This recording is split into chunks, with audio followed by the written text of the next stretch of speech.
کراچی کے مختلف علاقوں میں گیس کی غیر اعلانیہ لوڈ شیڈنگ نے عوام کی پریشانی بڑھا دی ہے۔ مہنگائی کے مارے شہری صبح کا ناشتہ اور دوپہر کا کھانا ہوٹل سے خریدنے پر مجبور ہو گئے۔ تفصیلات کے مطابق کراچی میں سردیوں کی آمد سے قبل ہی گیس کا بحران شدت اختیار کر گیا ہے۔ مختلف علاقوں میں گیس کی غیر اعلانیہ لوڈ شیڈنگ جاری ہے۔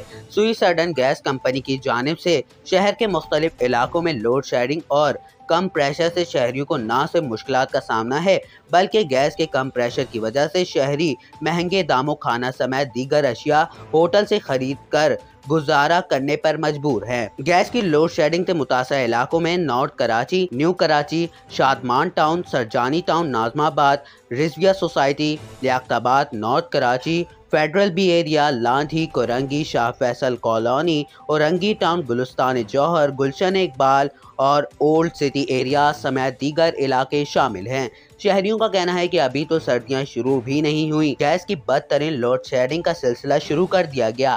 گیس کی لوڈ شیڈنگ سے گھریلو صارفین کے علاوہ ہوٹل مالکان اور پکوان سینٹر والوں کا کاروبار بھی بری طرح متاثر ہوا ہے۔